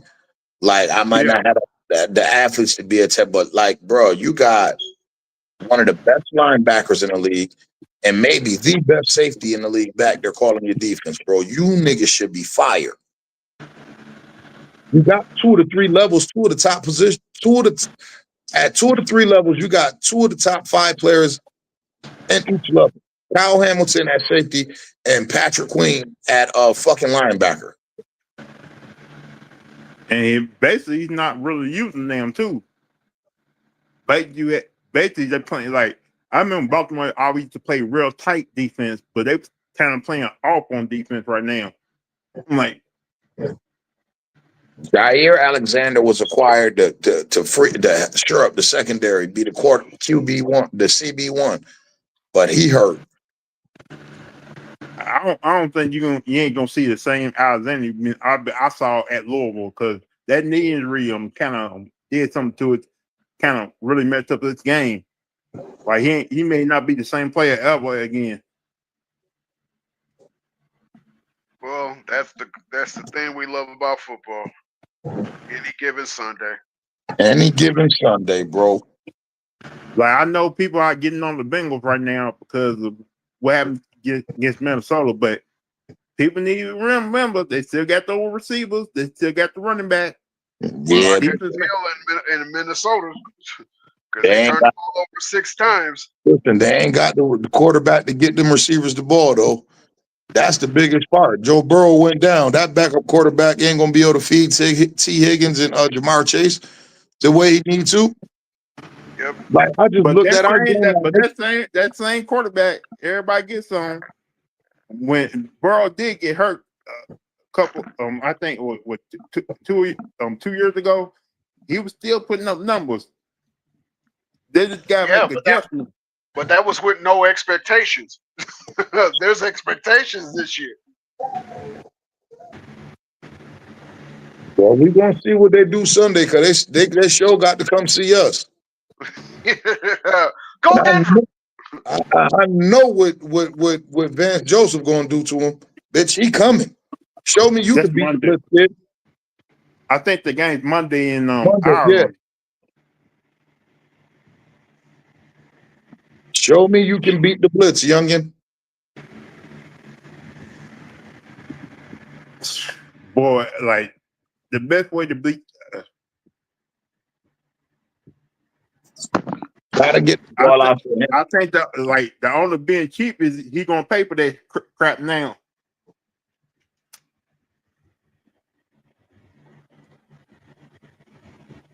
Well, this a prove it game for us. We should go out and dominate these niggas, and that's what we got to do to show that we definitely a real team. If not, watch this shit. Go get me another quarterback. I don't like Bo Nix. Yeah, and I've been looking at Bo Nix kind of giving Peyton a little bit of sassiness. Yeah, he kind of remind me of Drew Lock. Like, yeah, you got the arm talent, but like you just seem like you just I don't know, man.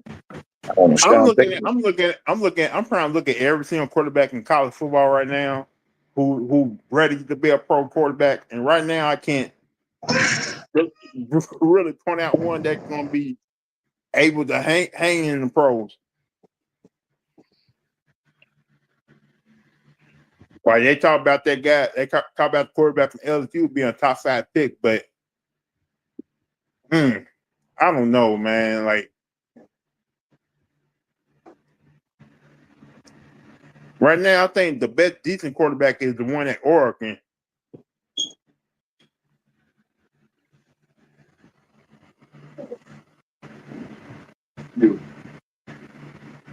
Hell, my quarterback right now for my University of Louisville team, this motherfucker is afraid to stay in the pocket to throw balls.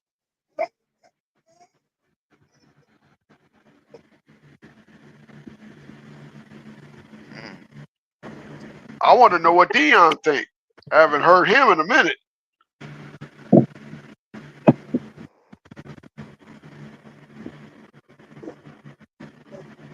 Oh, Dion. He probably on the toilet.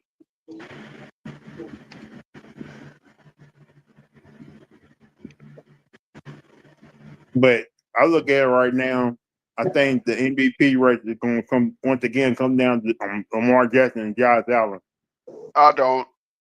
I think unless they probably will put Jalen Hurts in there though. No, they're not gonna put Jalen Hurts. You know they're gonna put Hubert in there. They're gonna put him in there. Who else? They don't want Jalen Hurts to be an MVP, and it's obvious of the way the narrative is about him. Like they get mad at him if he don't throw 300-yard passing. They get mad at him if they only win like 20 to 10. They are so upset with the tush push that every time they use it, it's like a mark against Jalen Hurts. Hell, they're using it more this season to give the middle finger to the team to try to get rid of it.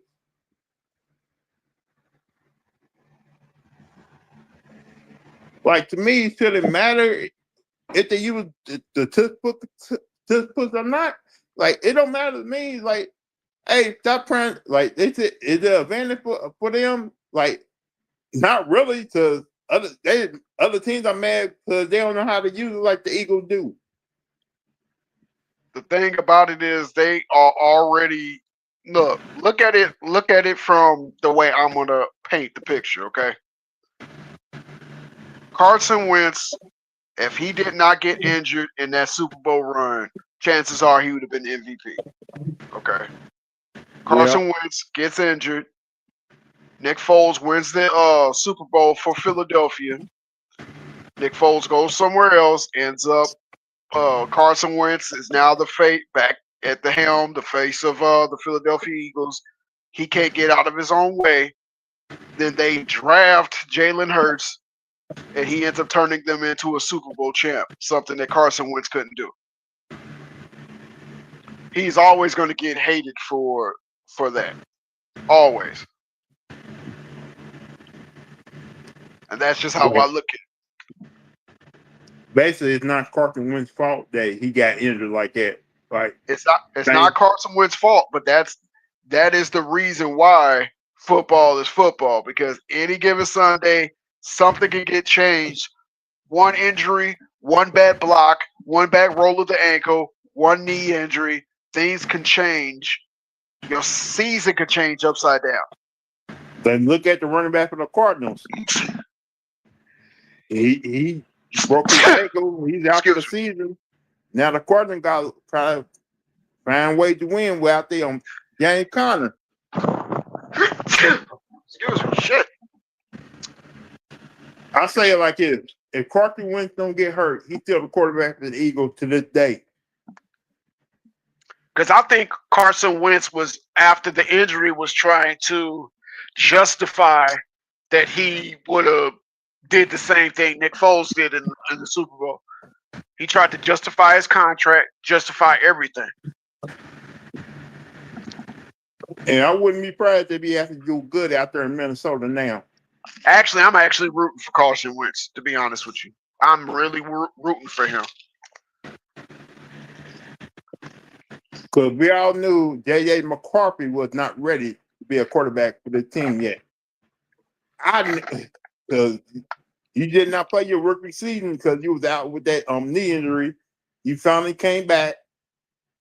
You look good. You look okay in the first game, but the next game, you wasn't great.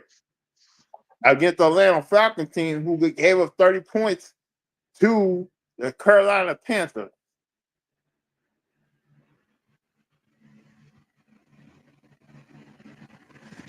Like now, they're questioning if Michael Penix is ready to play quarterback now.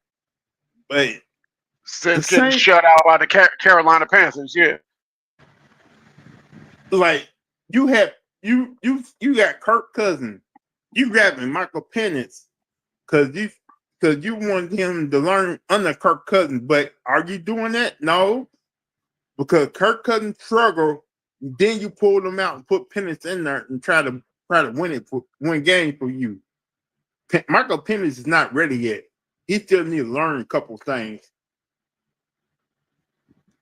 But what do I know? I'm not a quarterback in the league.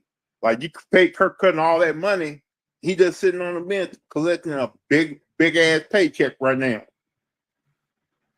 Yep. Like what you hoping to put Kirk Cousins back in there when Michael Penix struggling? Then when Kirk Cousins starts struggling, you're gonna put Penix back in there? They don't know what the hell they're doing in Atlanta right now. I think it was a little bit too premature to put Penix in anyway.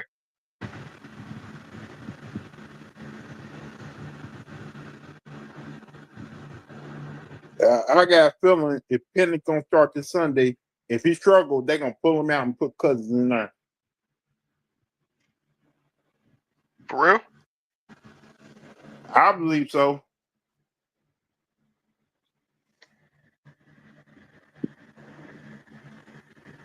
Because Penix need like the same thing that's happening in Vegas is the same thing that's going on in Atlanta too. You got a great receiver, you got a great running back, but you don't want to go to them all the time and give them the ball.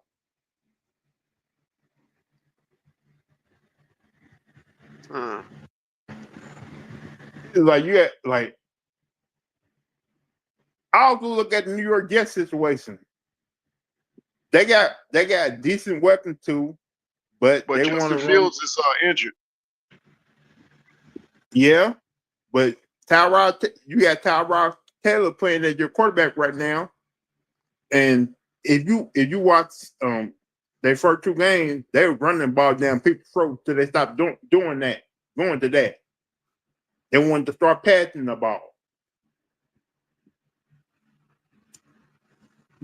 Like you brought Aaron Glenn in as your head coach because you wanted him to make your defense better.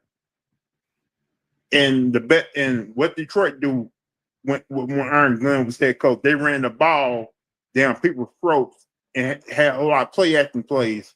And defense was like almost top 10. If you try to duplicate that in New York, but but when they start running the ball down people's throats, they stop doing that in the second half, and teams end up torquing your defense because they out there way too much now. They made Aaron Rodgers look like the old Aaron Rodgers in the first game of the season. Remember that? Of course. And that's the game New York should have won. They should have ran the clock out and won that game. But once again, they in the clutch moments, instead of running the ball, they kept running the ball. They were trying to throw the ball.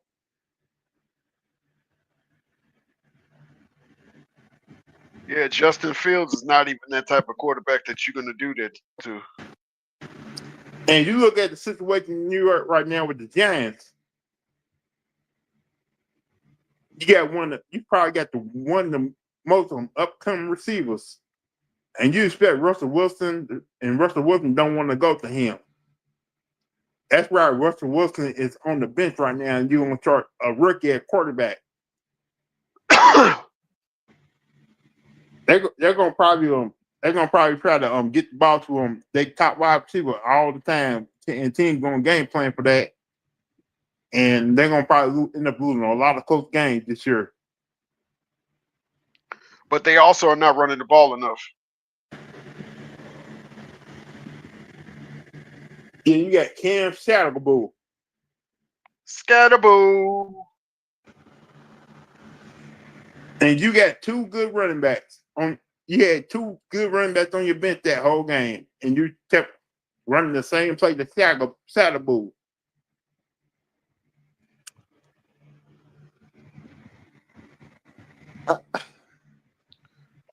They gambled on fourth down. They took points off the board that they needed. They changed the momentum many times in the course of that game. A game that was winnable. And you had Russ or Wilson throwing the ball out the end zone 3 times.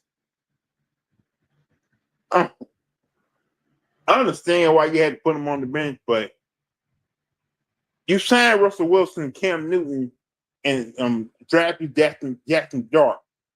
You might well go ahead and put Cam Newton in there. I mean, not Cam Newton, Jameis Winston in there, see what happens. Yeah, you're going to throw your pick, but at least you're going to still get the football down the field. That's true. Like, I see why the Eagles are going to win that division again. Well, I'm not giving up on my the Commanders. I still think they just need their quarterback come back from injury. That's it.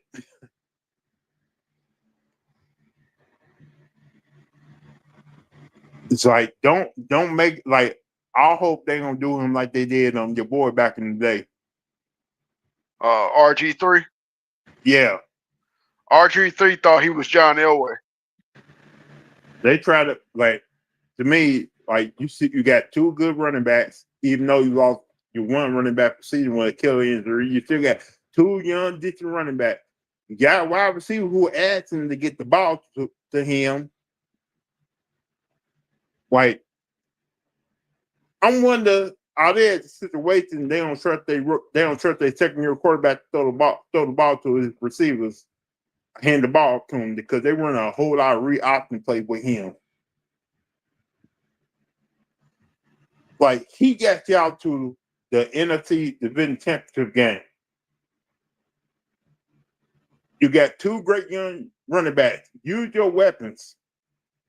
Don't overuse your quarterback yet, because he's not ready to be that type of let's say Lamar Jackson type of quarterback yet.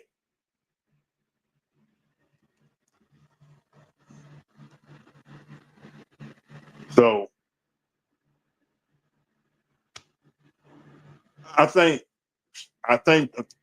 Philadelphia gonna probably still win that division because right now you got other three teams who are incompetent in their division. Dallas defense don't want to play no defense. Giants are the Giants right now. And the only They're the Giants. and the only team that can probably give them a decent chance, Commanders, they don't know what they're doing on offense right now. So the defense been playing lights out to me.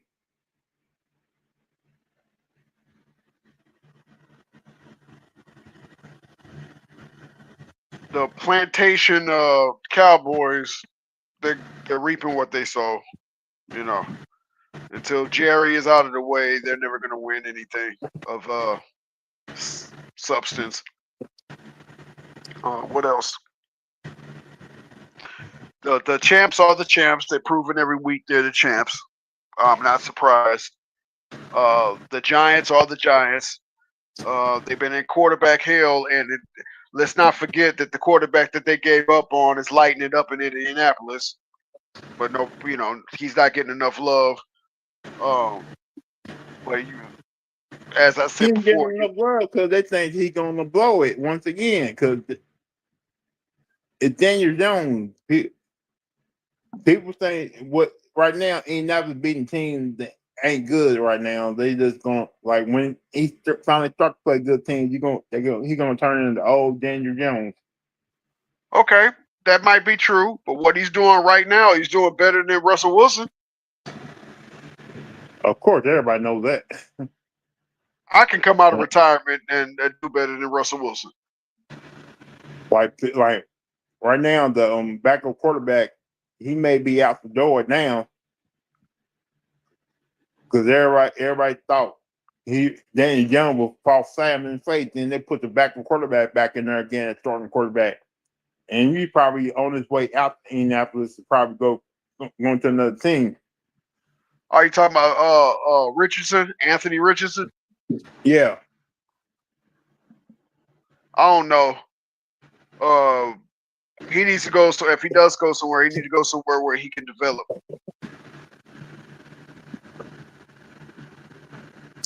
But from what I see from Anthony Richardson, he wasn't really developed the way he needed to be developed, even when he was in college.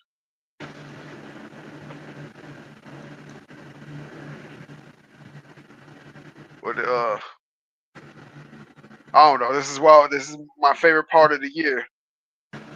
He probably I can see him probably going to somewhere like Philadelphia or Baltimore as a backup. Anthony Richardson? Yeah. I don't know. That's a tall order. That really is. Like when Deion said his son had opportunity to go to Philadelphia or Baltimore, and he told him no, he wanted a chance to have his own team. And I was like, we were talking about that in the Discord. They said, yeah, injuries happen every day. He would have been ready to play if Jalen Hurts or Lamar Jackson got hurt. Yeah, but he's not going to be second on the quarterback depth chart over somebody that knows the system, like the quarterback that filled in for Jalen Hurts last year. Will he be third string? More than likely, but I don't see him going from third to first unless there's some tragedy that happens. I think right now New Orleans is kicking themselves in the butt right now because they know they should have drafted Deion Sanders. Who? New Orleans Saints. They knew they should have drafted Deion Sanders because their quarterback situation is bad right now. Another franchise that's not ran very well. But who knows? We don't even know because there's more stories coming out. We don't even know if they passed through New Orleans.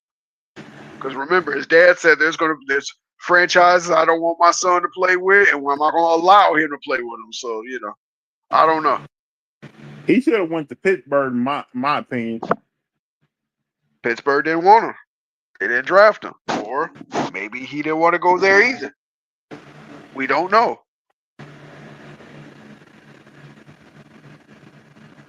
That's the crazy part about this whole thing. We don't know because the story seems to change every time I turn around.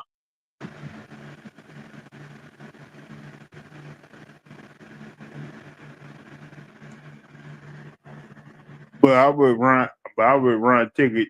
I would y'all, man. We ain't gonna find out who's gonna really be real teams like this the week 7 or 8. What do you think about them adding another game, making an 18-game schedule? Whew. The NFL. They said in the next 2 years they might add a 18th game. That's really going to put the records out of reach. Yeah, it's gonna be more harder for a team to go undefeated to actually break that Dolphin record. Well, I wouldn't be surprised if we see a 60 touchdown season. We came close to that one year when I think Peyton Manning threw 55 touchdowns in one season. Yeah, and he did that in 16 weeks. So you add 2 more games, 5 touchdowns in 2 games. There's your 60. Like the thing, like if a team win their division in the playoffs already about at least week 16, ain't no guarantee you're gonna see certain players for 17 or 18 games. Yeah, but that backfired on the Colts because they sat when they went 13. They was 13-0. Sat everybody after they had a team meeting saying, "Do we want to go undefeated or do we want to rest?" So they rest their team because they wrapped up home field and the division for 3 games. They rest their team and then they lost to that first game after the bye week to Pittsburgh. Or was that the Jets? Oh, it was the Jets. I'm sorry. It was the Jets. The franchise Jets. Yeah. So you can't guarantee that just because you wrapped up the division that you're gonna sit your guys. That'll just be stupid. They thought Philadelphia last year was going to have that problem. And the Chiefs.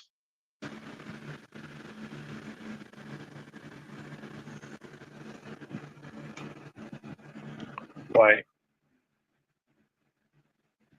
that means certain records is going to end up being broken if you add that 18 game now. Absolutely. Say there's going to be multiple guys rushing for 2,000 yards then.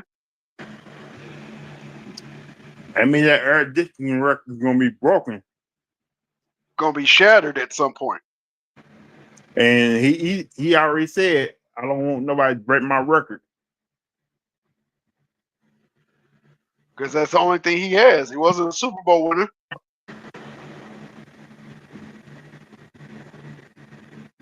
He had the opportunity. I'm saying he had the opportunity to go to Super Bowl contender, but he decided not to do that because he more worried about money and trying to win Super Bowl.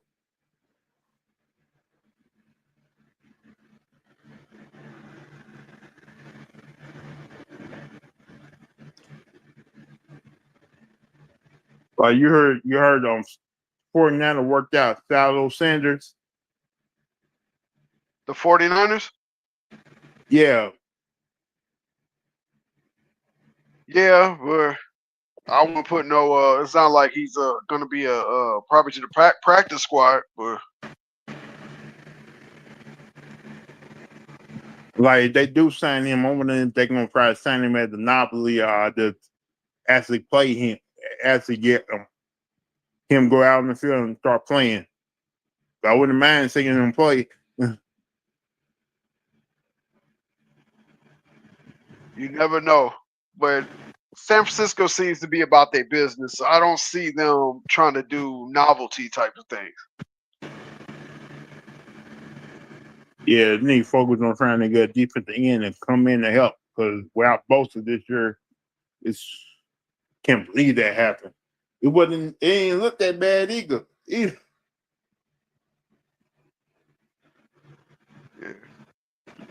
I thought it was a sprained knee, but tore ACL.